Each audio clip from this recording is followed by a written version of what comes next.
सुलेमान ने परमेश्वर का मंदिर बनाना शुरू किया। बाइबल बताती है उसे उस मंदिर को बनाने में 7 साल लग गए, और 7 साल के बाद जब सुलेमान उस मंदिर में जाता है, बलिदान करता है, और जब वो दुआ करता है तो वो अपनी दुआओं में एक बात कहता है। वो कहता है, आकाश तेरा सिंहासन है, पृथ्वी तेरे पांव रखने की चौकी है। Heaven is your throne and earth is your footstool. तू कहां रह सकता है? तू इतना विशाल है। वो अच्छे से जानता था जो परमेश्वर है वो मेरे मंदिर में नहीं रह सकता। लेकिन आप जानते हैं वो परमेश्वर जो इतना विशाल है वो कितना नम्र हुआ, आपको पता है? अगर परमेश्वर हमारे बीच में एक राजा बन के आता ना तो भी नम्रता होती, पर बाइबल बताती है वो हमारे बीच में एक इंसान की तरह आया। He was human। इसीलिए यूहन्ना अपनी किताब में कहता है, देखो वचन देहधारी हुआ।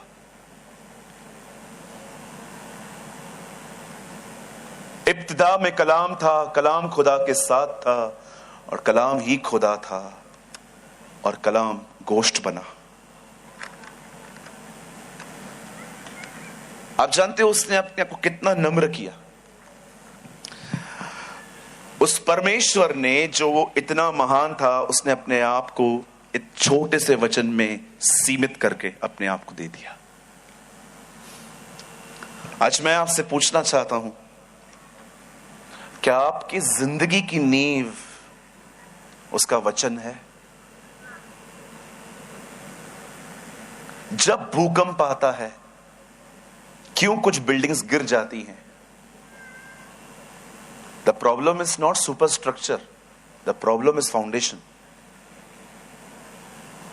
जो भी बिल्डिंग्स अच्छी नींव पर बनी हुई नहीं रहती ना, वो सारी बिल्डिंग्स कोलैप्स हो जाती है, सब गिर जाती है। हमारे मुंबई में बारिश में इतनी बिल्डिंग्स गिरती हैं। मेरे घर से कुछ समय पहले, मेरे घर से सिर्फ 5 किलोमीटर की दूरी पर एक बिल्डिंग गिर गई।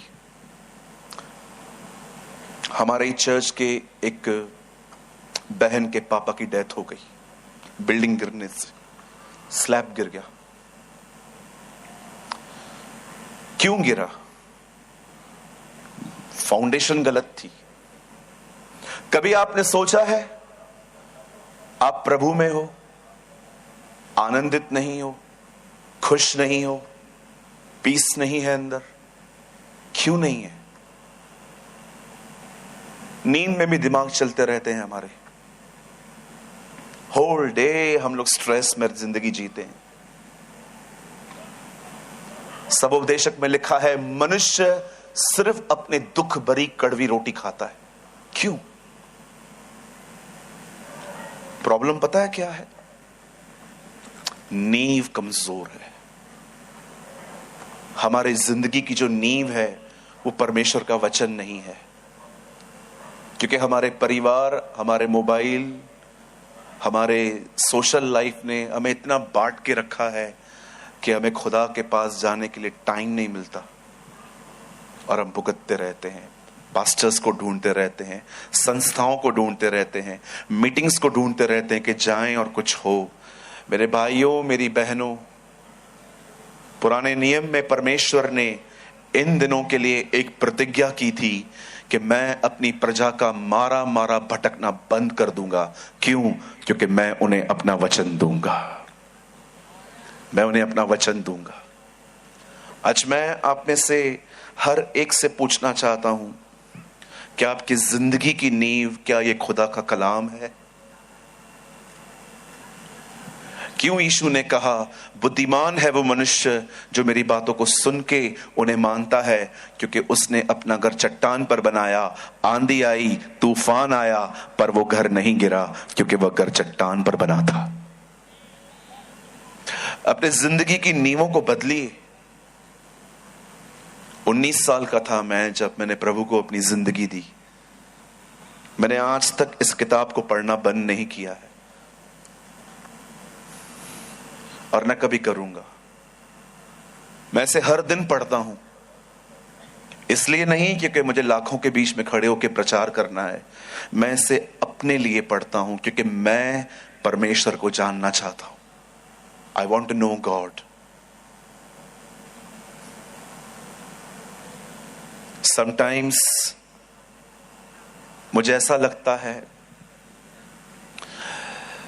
कि प्रभु हमें उस एक बेड़ की तरह ढूंढ के 99 में मिक्स कर चुका है, लेकिन मुझे कभी कभी ऐसा फील होता है कि कुछ लोग 99 बेड़ों में हैं लेकिन फिर भी खोए हुए,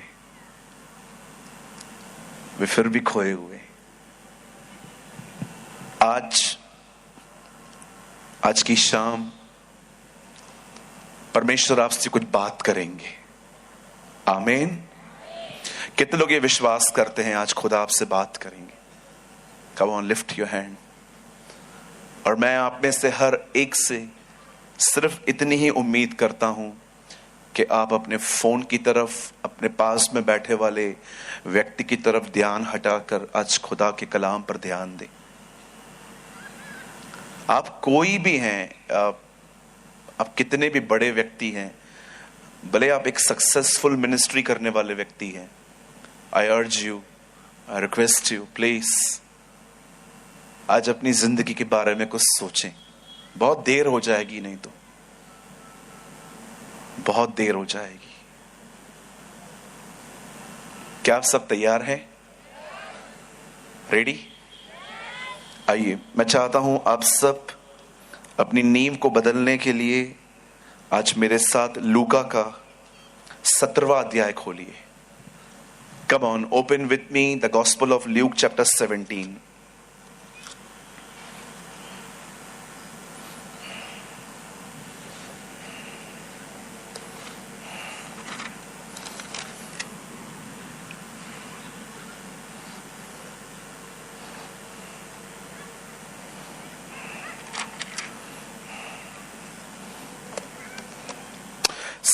चैप्टर 17वां अध्याय।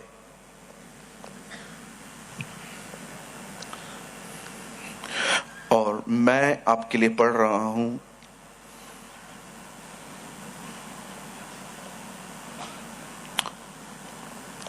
32वां वचन।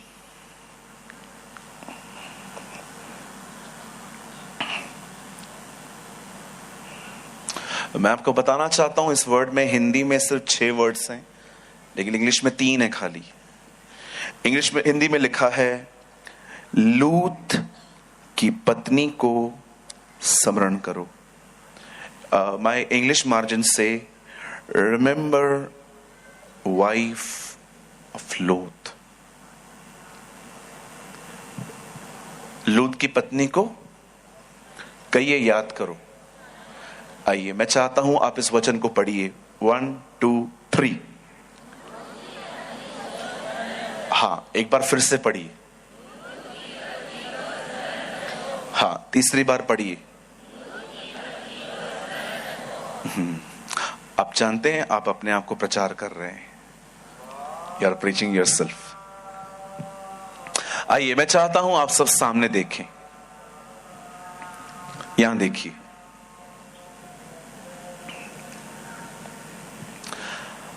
हमारी बाइबल में, खुदा के पाक कलाम में 2 इवेंट्स का बहुत जिक्र है। 2 चीजों पर बाइबल बहुत जोर देती है, और वो है यीशु का देह में प्रकट होना और दूसरा यीशु का बादलों पर आना। आप सभी जानते होंगे पहला इवेंट समाप्त हो चुका है, वो हमारे बीच में आया, क्रूस पे मारा गया, गाड़ा गया और तीसरे दिन जिंदा हुआ। लेकिन आप सभी जानते हैं कि हम जितने भी यूनिवर्सल चर्चेस हैं, जितनी भी दुनिया में कलीसियाएं हैं, हम सब उसके वापस लौटने का इंतजार कर रहे हैं। और मैं आपको कुछ इसके बारे में आज कुछ बताना चाहता हूं कि क्यों हमारे प्रभु जब पहली बार आए थे तो उन्होंने इस औरत के बारे में क्यों ऐसा कहा कि तुम्हें इस बहन को याद रखना चाहिए। क्या किया था उसने ऐसा कि परमेश्वर चाहता है कि हम उस कैरेक्टर को हमेशा मेमोराइज करें। आइए, मैं चाहता हूं आप सब ध्यान दें। बाइबल कहती है आज से बहुत साल पहले खुदा ने इस कायनात को बनाने के द्वारा, परमेश्वर ने इस दुनिया को बनाने के द्वारा अपने आप को रिवील किया था। आप याद रखिएगा इस बात को हमेशा। परमेश्वर ने इस संसार पे अपने आप को दुनिया बनाने के द्वारा प्रकट किया था, रिवील किया था। और जब परमेश्वर ने इस दुनिया को बनाया तो उसने इस दुनिया को 6 दिनों में बनाया था। और बाइबल बताती है 6 दिन बनाने के बाद उसे 7वें दिन विश्राम किया और उस दिन को ब्लेस किया। और आप सभी जानते होंगे, लॉन्ग स्टोरी शॉर्ट, मैं बड़ी कहानी को छोटा कर रहा हूं, कि परमेश्वर ने कैसे 6वें दिन पर एक मनुष्य बनाया जिसका नाम आदम था। परमेश्वर ने उसके लिए एक सहायक बनाई जिसका नाम हवा था। ये हवा नाम उसे आदम ने दिया था, लेकिन परमेश्वर ने उसका नाम हवा नहीं, सहायक रखा था। हवा के 2 नाम थे। उसके हस्बैंड ने उसे नाम दिया था ईव, लेकिन परमेश्वर ने कभी उसका नाम हवा नहीं रखा। परमेश्वर ने उसे सहायक कहा था कि ये तेरी सहायक है। बाइबल बताती है जब परमेश्वर ने इंसान को बनाया, उसके बाद उसने उसे वहां से उठाकर अदन के बाग में रख दिया कि वो उसमें काम करे और उस बाग की रक्षा करे। जब परमेश्वर ने उन्हें वहां पर रखा, परमेश्वर ने एक बहुत सिंपल थिंग उन्हें एक्सप्लेन की कि देखो, इस बाग में जो कुछ है वो तुम्हारे लिए है, तुम उसे खा सकते हो, लेकिन उसके बीचों बीच उसने एक वहां पेड़ लगाया था जिसका नाम था भले और बुरे के ज्ञान का वृक्ष। और परमेश्वर ने साफ कहा था तू उसे मत खाना, क्योंकि जिस दिन तू उसे खा लेगा उस दिन तेरी आंखें खुल जाएंगी और तुझे पता चल जाएगा। कभी आपने इस बारे में सोचा है कि परमेश्वर क्यों नहीं चाहता था कि आदम को भले और बुरे के ज्ञान को वो पाए, वो समझे? क्या आप अपने बच्चों को नहीं सिखाते क्या गलत है, क्या सही है? आज भी जब हमारे बच्चे उठते हैं तब हम उनको कहते हैं ब्रश कर, हाथ धो के आ, किसी का टिफिन स्कूल में मत खाना और न अपना टिफिन किसी के साथ शेयर करना, अजनबी से कोई चीज मत लेना। हम तो अपने बच्चों को सिखाते हैं। फिर परमेश्वर क्यों नहीं चाहता था कि इंसान को भलाई और बुराई का ज्ञान न पाए? कभी सोचा आपने? आप बहुत आशीषित होंगे अगर आपने बाइबल को धीमे से पढ़ना शुरू कर दिया तो। You will really blessed. एक अध्याय मुझे कंप्लीट करना है आज, और ईयर में पूरी बाइबल कंप्लीट करनी है, ये छोड़ दीजिए अब। इसीलिए फिलिप्पुस ने उस खोजे से रथ पर कहा, हे महाशय, जो आप पढ़ते हो क्या आप उसे समझते भी हो? आज बहुत सारे लोग हैं वो पढ़ते हैं पर समझते नहीं है। क्यों? क्योंकि वे धीमे से नहीं पढ़ते। मैं आप में से हर एक को कहना चाहता हूं, आप चाहते हो वचन आपको समझ में आए, उसे धीमे से पढ़ो। हमारे प्रभु यीशु मसीह का आखिरी काम था पृथ्वी पर, उसने रोटी तोड़ी और बांटी। रोटी को तोड़ना सीखिए। इसीलिए पॉल तिमुथियुस से कहता है, divide the word of the truth correctly. परमेश्वर के वचन को ठीक से काम मिला। जब भी आप वचन को पढ़ते हैं बहुत धीरे से पढ़ें, प्रार्थना के साथ पढ़ें। आपके घर में टीवी चल रही है, बच्चे मजाक कर रहे हैं, वहां से उठ जाइए, एक ऐसा स्थान पकड़िए जहां पर कोई नहीं है, जहां शांति है, और आराम से याद रखना हमेशा इस बात को, बाइबल पढ़ी नहीं जाती। बाइबल इसलिए दी गई है ताकि हम परमेश्वर को सुन सके, खुदा को सुन सके। एक दिन एक धनवान मर जाता है और वो नरक चला जाता है। लाजर मर जाता है, वो स्वर्ग चला जाता है। जब धनवान ने उसे देखा कि वो इब्राहिम के साथ है तो कहता है, हे पिता इब्राहिम, इस लाजर को बोल मेरे घर जाए और मेरे परिवार को संदेश दे कि हां, नरक नाम की एक चीज है और वो बचे। इब्राहिम कहता है, नहीं, कोई नहीं जाएगा। उनके पास किताबें हैं, वहां पर नहीं लिखा है उन्हें पढ़ें, लिखा है सुने। बाइबल सिर्फ पढ़ने के लिए नहीं दी जाती, बाइबल इसलिए दी गई है ताकि उसे पढ़कर सुना जा सके कि खुदा क्या कहना चाहता है। इसलिए यीशु ने कहा, मनुष्य पढ़ने से नहीं, परमेश्वर को सुनने के कारण जिएंगे। सुनना जरूरी है। थम जाइए, जब आपको कुछ समझ में नहीं आता बाइबल में, थम जाइए, रुक जाइए, वहां पर प्रार्थना कीजिए, वहां पर प्रभु फास्टिंग कीजिए उस एक आयत को समझने के लिए। मैंने अपने जीवन में कभी फास्टिंग किसी चमत्कार पाने के लिए नहीं की है। मैं हमेशा उपवास परमेश्वर का वचन समझने के लिए करता हूं कि प्रभु देख, मैं सिंसियर हूं, इसीलिए मैं अपना खाना छोड़ रहा हूं। Reveal your word. क्या लगता है आपको, प्रभु आपके भूखे और प्यासे रहने से खुश होता है? नो। Fasting means sincerity. आप गंभीर हैं, इतने गंभीर कि आपने आज खाना छोड़ दिया है सिर्फ एक वजह से कि वो मुझसे बात करे। परमेश्वर आपकी भूख और प्यास को नहीं देखता, वो आपके हृदय को देखता है कि ये बंदा इतना गंभीर है मेरे प्रति कि इसने वो चीज छोड़ दी जो चीज इसको चलाती है, खाना। क्यों परमेश्वर नहीं चाहता था कि मनुष्य को भले और बुरे के ज्ञान का पता चले? आप जानते हो परमेश्वर क्या चाहता था? कि उन्हें सब चीजें ऑटोमेटिकली नहीं, मेरे साथ संबंध में पता चले। आदम के उस फल खाने के कारण उसे क्या मिला? Independent life. आज भी आप जाइए बाहर, किसी से पूछिए क्या ये सही है, क्या गलत है। ओह, आई नो वेरी वेल, मेरे को सब पता है, मेरे को मत सिखाओ। आप जानते हैं, जब परमेश्वर ने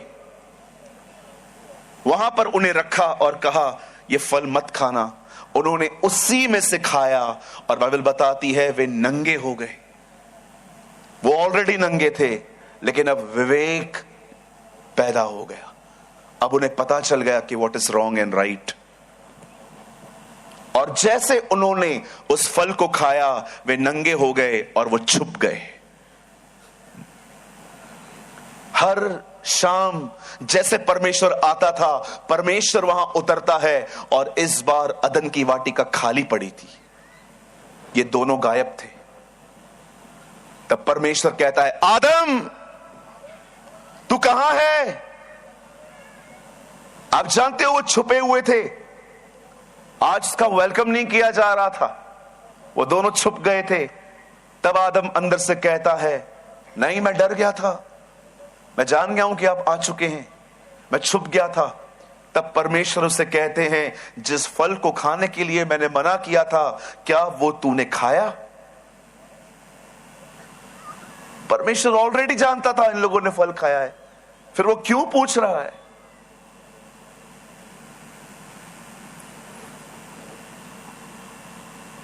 मेरे भाइयों, मेरी बहनों, हमेशा याद रखें, God never demand holiness, He always demand honesty.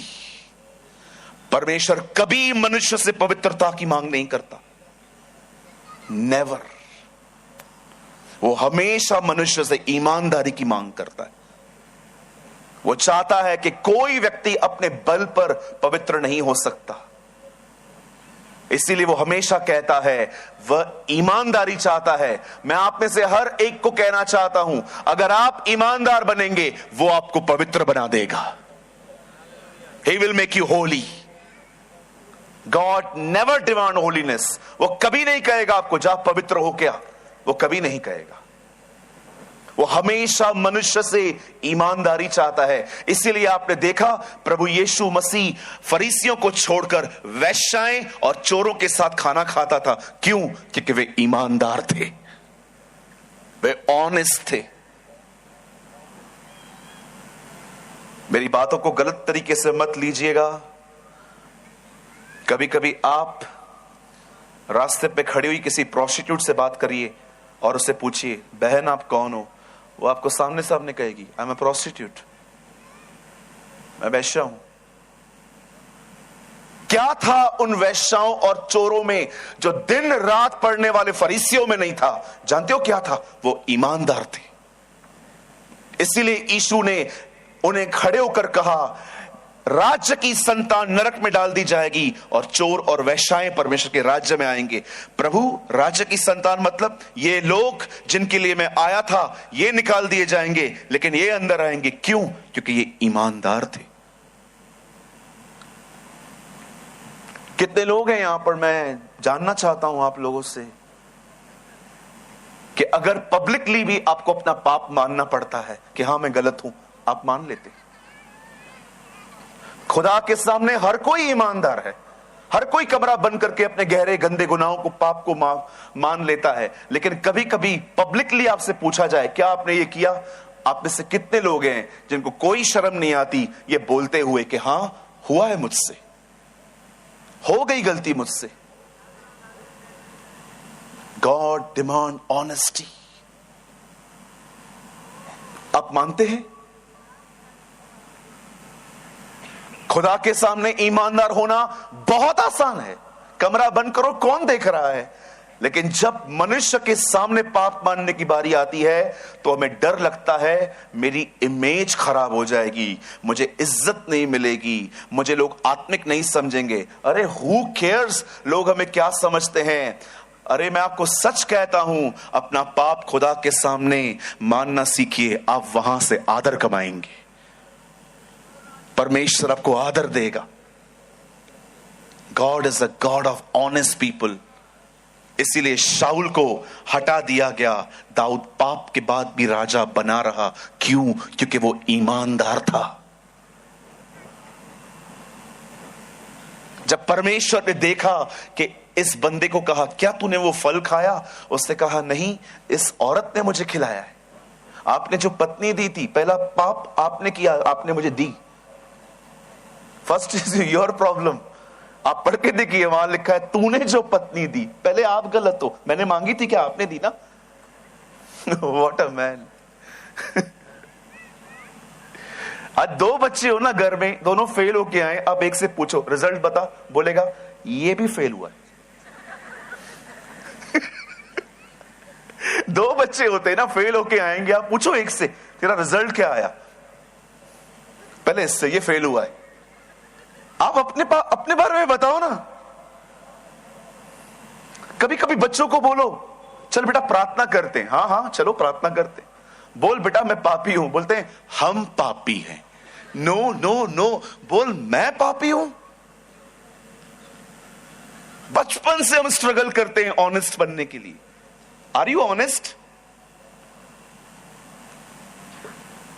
कभी कभी घर में कोई गुस्सा करता है, उसको समझाएंगे ना, अरे तू इतना गुस्सा क्यों करता है? मैं नहीं करता, ये दिलाता है मुझे। वाह। एक भाई व्यभिचार में गिरता था, एडल्ट्री में। एक दिन वो मेरे पास आया, बोलता है प्रार्थना करो। मुझे लगा वो इतना ईमानदार है कि मुझे कहेगा मेरे लिए प्रार्थना करो कि मैं अपनी गंदी अभिलाषाओं पर जय पाऊं। मैंने कहा हाँ ब्रदर, क्या प्रार्थना करूं? बोलता है प्रार्थना करो बहनें अच्छे कपड़े पहने। मैंने कहा यार इतने मैंने कहा तू अपने लिए प्रार्थना नहीं करवाने आया? नहीं मैं ठीक हूं। ये ऐसे कपड़े पहनती हैं कि मेरा ध्यान जाता है। इतने ईमानदार लोग हैं हमारे पास, कुछ दिखता ही नहीं है इन लोग को अपने आप में। सब ये गलत है, ये गलत है, ये गलत है, वो गलत है, ये गलत है। अब सही है? हां जी, परमेश्वर ईमानदार लोगों को पसंद करता है। जब आदम ने कहा इस औरत ने मुझसे पाप करवाया है, इस बहन ने मुझे दिया फल इसलिए मैंने खाया, 45% आपकी गलती, आपने मुझे औरत दी, 45% इस औरत की गलती, इसने मुझे फल दिया, 10% मैं गलत हूं, मैं मानता हूं, लेकिन 10% हूं मैं खाली। जब परमेश्वर ने देखा यह बंदा ईमानदार नहीं है, याद रखिएगा, मनुष्य पाप करने के कारण अदन के बाग से नहीं निकला, मनुष्य ईमानदार न होने के कारण निकाल दिया गया। आप याद रखिए, परमेश्वर को आपसे, आपके पाप से अधिक पता है आपको किस बात की प्रॉब्लम है। खुदा को आपके डिसऑनेस्ट नेचर से। एक दिन जब शमूएल शाऊल से मिलता है और कहता है तेरा राज्य ले लिया गया, God is never unfair at any time.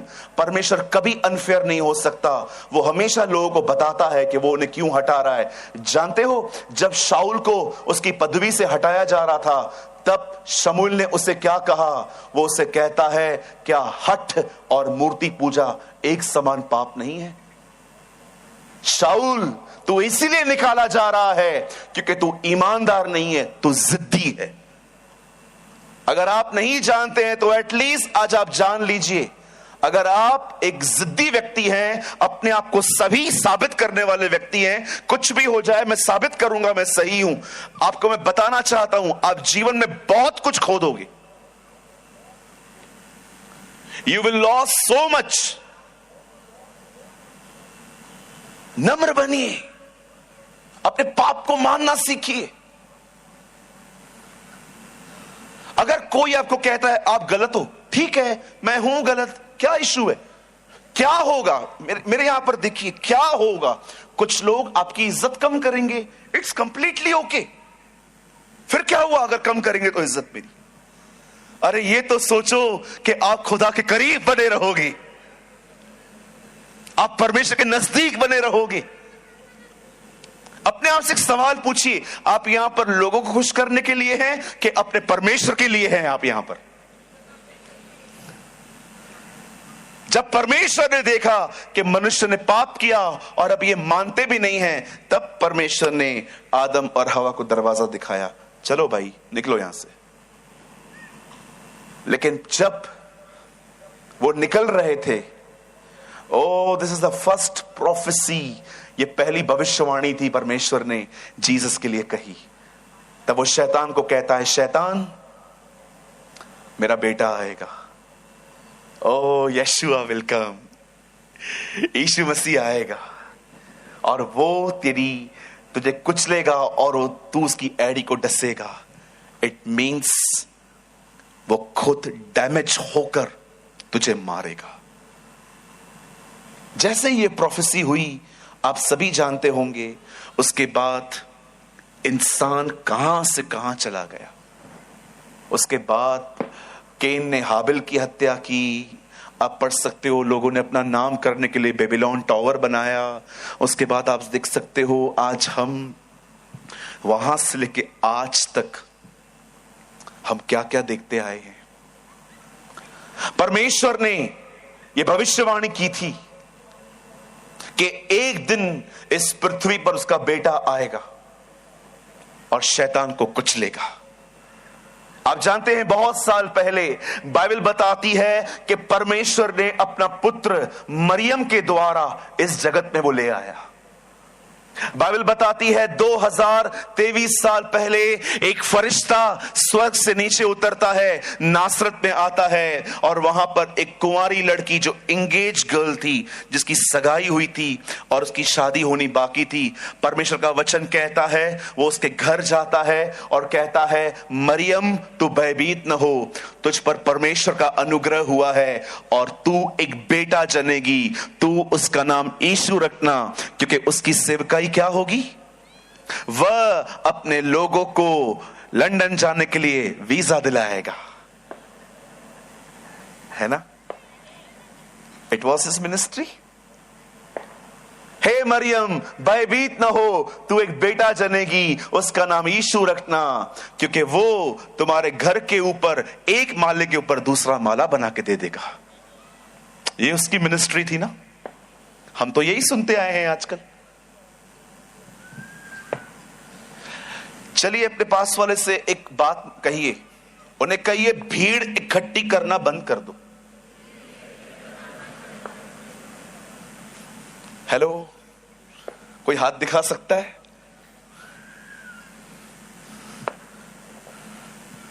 ये जो मैसेजेस होते हैं ना, ये भीड़ इकट्ठी करने की बातें होती हैं।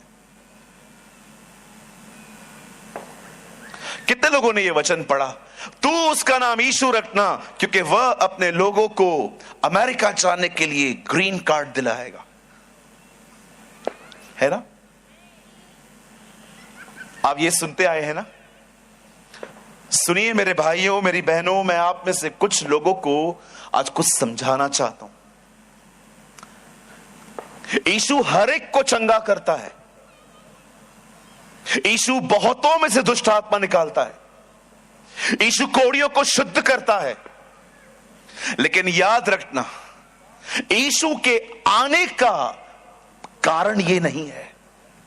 ये वो देता है, सब देता है, क्योंकि वो खुदा है। लेकिन मैं आप में से हर एक को यहां से लेके एंड तक, उस तंबू तक जितने लोग बैठे हुए हैं, मैं आप में से हर एक को बताना चाहता हूं, यीशु मसीह इस दुनिया में हमारे सिर्फ रुके हुए काम पूरे करने के लिए नहीं आया। बाइबल बताती है वो हमारे गुनाहों को बचाने और हमारे गुनाहों को क्षमा करने के लिए आया। That is the main reason of Jesus. आपको यह पता होना चाहिए कि आपका परमेश्वर क्यों आया।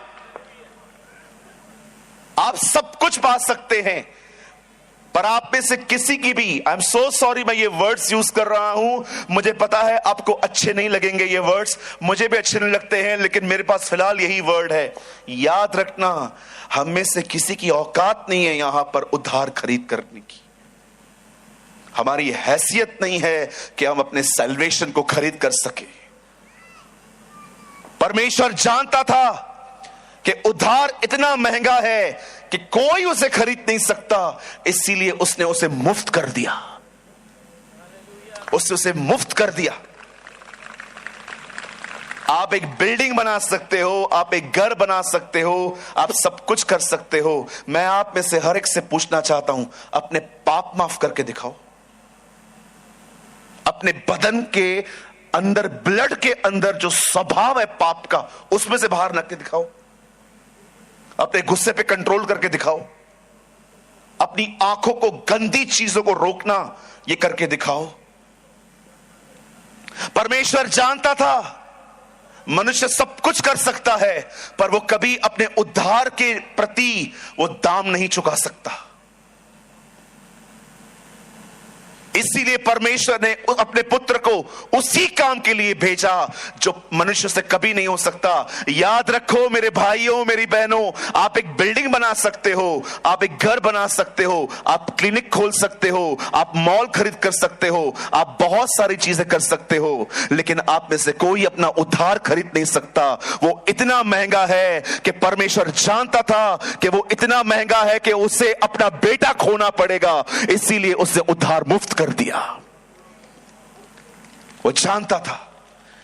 यीशु मसीह आपके बंगले बनाने के लिए नहीं आया है। यीशु आपको वीजा दिलाने के लिए नहीं आया है। यीशु का सबसे पहला काम, उसकी पहली सेवकाई है कि एक मनुष्य उस पर विश्वास करके माफी पाए, अपने पापों से नजात पाए। आज देखिए इस गेट के बाहर लोग सल्वेशन पाने के लिए क्या कुछ नहीं करते हैं। वो सब कुछ करते हैं ताकि मुक्ति पाएं, मोक्ष पाएं, वो अपने उद्धार को पाएं, वे मरने के बाद स्वर्ग में जाएं। लेकिन मैं आपको बताना चाहता हूं मेरे भाइयों, मेरी बहनों, वो उद्धार ढूंढते हैं। हमारे पास उद्धार खुद चलकर आया है। हमारे पास उद्धार खुद चल के आया। आप जानते हो मैं अपने उद्धार के प्रति इतना धन्यवादी क्यों रहता हूं?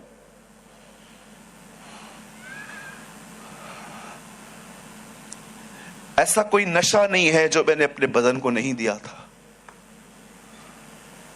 ऐसा कोई काम नहीं है इस दुनिया में जो मैंने नहीं किया था। मैं अपने पास्ट को बहुत अच्छे से जानता हूं। मैं बहुत अच्छे से जानता हूं कि मैं किस तरह का बंदा था। एक नंबर का व्यभिचारी, चेन स्मोकर, मां बाप का अनादर करने वाला,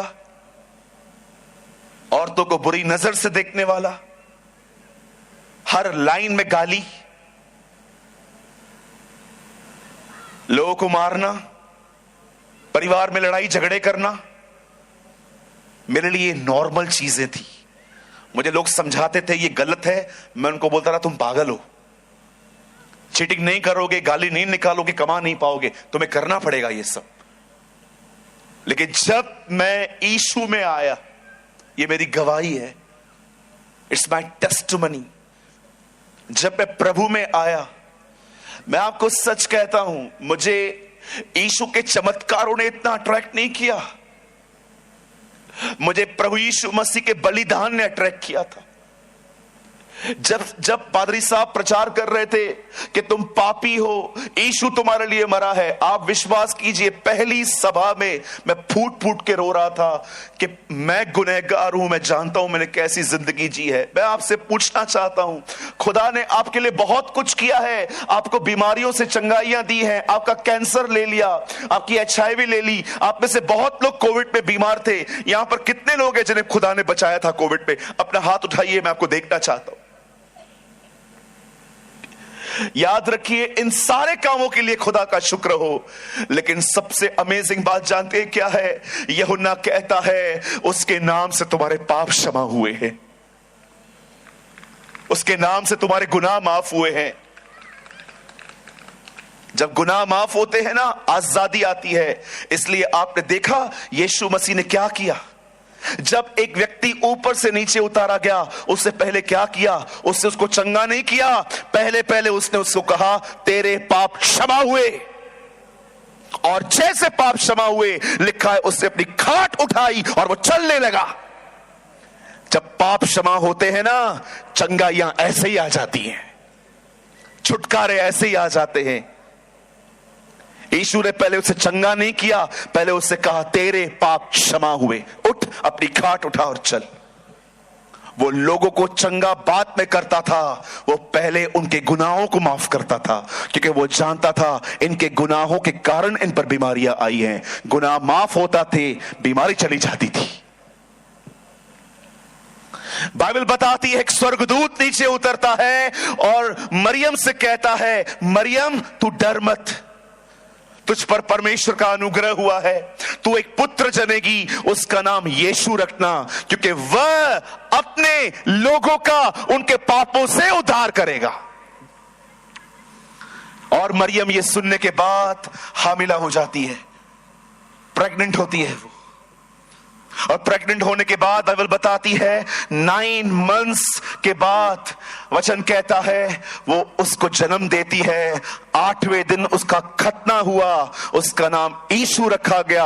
बाइबल बताती है उसके बाद जब वो 12 साल का था, एक बार वो उसे मंदिर में ले गए। मंदिर में हो जाने के बाद वो उसे घर पर लेकर आए। बाइबल में इसका जिक्र हुआ है कि जब वो 30 साल का था, तब वो दरियाए यर्दन पे पे आता है और वहां पर खड़े होकर उसके ऊपर पवित्र आत्मा उतरा। वचन कहता है उससे पहले उससे पानी का बपतिस्मा लिया और उसने वहां से अपनी सेवा शुरू की। अपनी सेवा में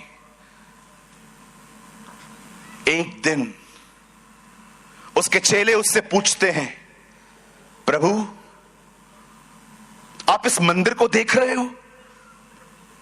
मैं आपके नॉलेज के लिए आपको बताना चाहता हूं, उस मंदिर को बनाने में 46 साल लगे थे, 46 इयर्स। और उस मंदिर को जिसे बनाने में राजा हेरोदेस और उससे पहले के लोगों को 46 साल लग गए थे। जब वो उस मंदिर की खूबसूरती यीशु को दिखा रहे थे उसके चेले, तो वो उन्हें कहता है, सुनो, कुछ नहीं बचेगा, एवरीथिंग विल बी डिस्ट्रॉयड, सब कुछ खत्म हो जाएगा। जब वो लोग इस बारे में सुनते हैं कि ये डिजास्टर्स की बात कर रहा है, खत्म होने की बात कर रहा है, तब वो लोग उसे एक पहाड़ पर बैठकर उससे एक सवाल पूछते हैं।